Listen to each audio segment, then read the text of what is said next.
안녕하세요. 지금 부동산 가격이 정상화되고 있는데요. 이런 흐름에 따라 건설사들도 가격을 조금씩 할인하고 있습니다. 근데 사실 할인이라고 하기도 뭐할 정도로 가격이 조금 내려가서 그냥 가격이 조금 정상화됐다. 그 표현이 더 맞을 것 같아요. 이제 가격이 정말 정상화되고 거기서 또 할인이 들어가려면은 아직도 시간하고 많은 과정이 더 필요할 듯 합니다. 근데 언론이라든지 투기꾼들은 무슨 거래량이 증가했다, 반등이다, 부동산 가격이 상승할 것처럼 또 이야기를 하고 있어요. 근데 지금 이제 사람들도 더 이상 속지 않아요. 그래서 오늘은 사람들이 얼마나 안 속는지, 건설사들과 언론들이 얼마나 애가 타는지 이거를 알아보고 또 이제 엄청나게 큰 사건이 터졌어요. 부동산뿐만 아니라 우리나라 경제를 또 덮칠 수가 있거든요. 이제 그거를 또 알아보도록 하겠습니다. 시작하기 전에 잠깐 공지하고 가면은 누군가 카카오 오픈 채팅방에서 저를 사칭하고 다니고 있습니다. 저는 유튜브 말고 다른 곳에서 소통하지 않습니다. 무슨 상담이라든지 가입 권유 이런 거 절대 하지 않습니다. 이런 사람들을 본다면은 반드시 차단하시고 주의하시기 바랍니다. 다시 내용으로 돌아와서 3월 말에 주택 통계 자료가 발표가 됐습니다. 2월에는 미분양이 7만 5천 정도로 1월하고 비슷합니다. 그렇게 된 이유는 1월, 2월 분양시장이 거의 문을 닫았기 때문에 미분양이 아직은 많이 나오고 있지 않는 것 같아요. 지역별로 살펴보면은 대구가 14,000, 경북이 한 9,000 정도 1등, 2등을 다투고 있어요. 수도권 같은 경우에는 12,500 정도인데 경기가 한 7,300, 서울이 2,100, 인천이 한 3,100 정도로 미분양이 골고루 분포돼 있습니다. 이제 세부 데이터를 살펴보면은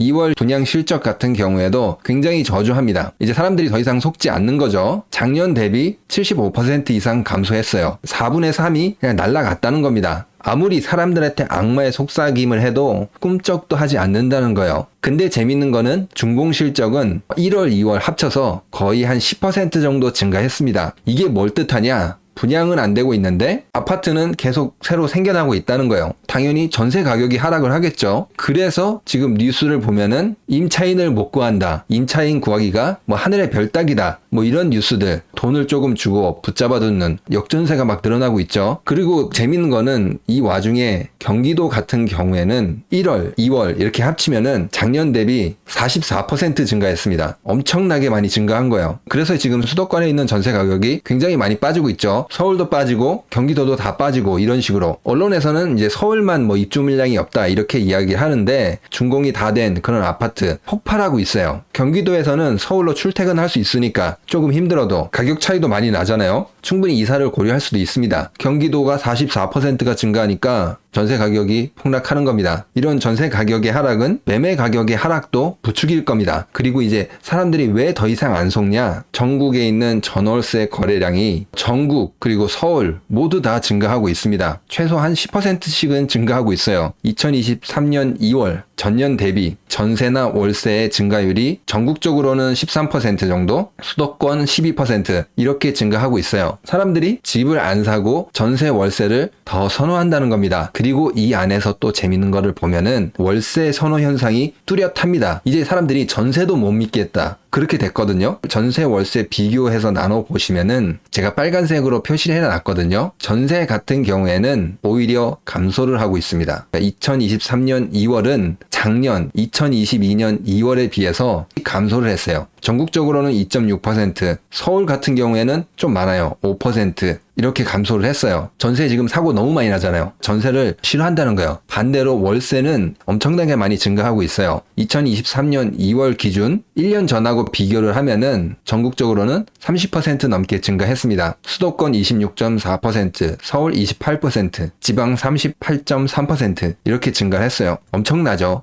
이렇게 되면 지금 누가 제일 힘들죠? 전세 끼고 대출받아서 집 산 사람들 엄청나게 위험한 상황입니다. 전세 살았는데 월세로 이동하는 사람들 폭등하고 있잖아요. 집주인들은 전세를 다 돌려줘야 됩니다. 돈이 있으면 돌려줄 수 있겠죠.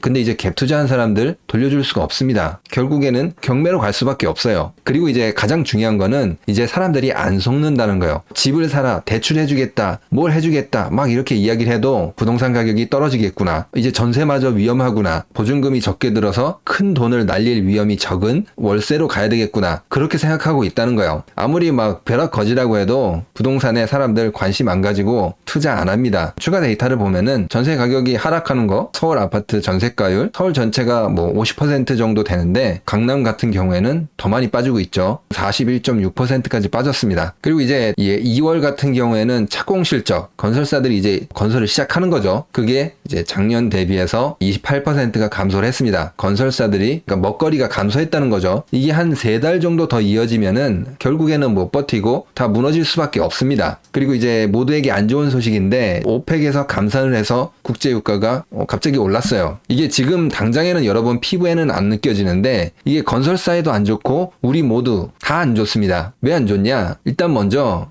금리 인하가 더욱 어렵습니다. 지금 미국 같은 경우에도 유가가 상승을 해서 물가가 상승을 한 거잖아요. 미국도 눈치 봐서 뭐 금리 내릴 것이다 이렇게 이야기하는데 유가가 다시 뛰어버리면은 금리 내릴 수가 없어요. 물가가 또 올라가기 때문에 이제 투기꾼들은 금리 내려가기만 바라고 있을 텐데 사실상 더 올라갈 수도 있다 그 말입니다. 근데 이제 문제는 물가도 같이 올라가기 때문에 우리도 같이 힘듭니다. 근데 이제 투기꾼들은 더 힘들 수 있다 그 말입니다. 그리고 중요한 거는 이제 물가인데 이 앞에 거는 미국 서부 텍사스유거든요. 이건 이제 미국에서 쓰는 거고 우리나라 같은 경우에는 두바이유를 씁니다. 중동에서 나오는 건데 이게 상승을 하게 되면은 어떻게 되냐? 보시면은 두바이유와 물가 상승을 비교한 그래프입니다. 구체적으로 볼 필요도 없죠. 둘이서 같이 움직입니다. 지금 보시면은 3월 24일부터 해서 거의 10% 넘게 올랐습니다. 지금 물가 지금 조금씩 안정을 찾고 있는 것처럼 보이잖아요. 이거 어떻게 된다는 거예요? 다시 한번 파도 타고 올라간다는 거예요. 이건 다 망하는 지름길입니다. 우크라이나 전쟁 여파가 한 번 더 온다고 생각하시면 돼요. 그걸 우리가 다 맞아야 되거든요. 거대한 파도를 뭐 투기꾼도 맞고 건설사도 맞고 일본 사람도 맞아야 되죠. 투기꾼들 그리고 건설사들 먼저 나자빠지겠죠. 근데 이제 자영업자들이라든지 그냥 일반 사람들도 같이 힘들다는 겁니다. 이렇게 안 되길 바래요. 미국에서 어떻게 좀 잘해서 유가 안정이 되길 바래요. 근데 문제는 지금 저기서 감산 발표를 했기 때문에 솔직히 조금 두렵습니다. 왜냐면은 처음 온 파도는 우리나라 경제가 그래도 체력이 있었잖아요.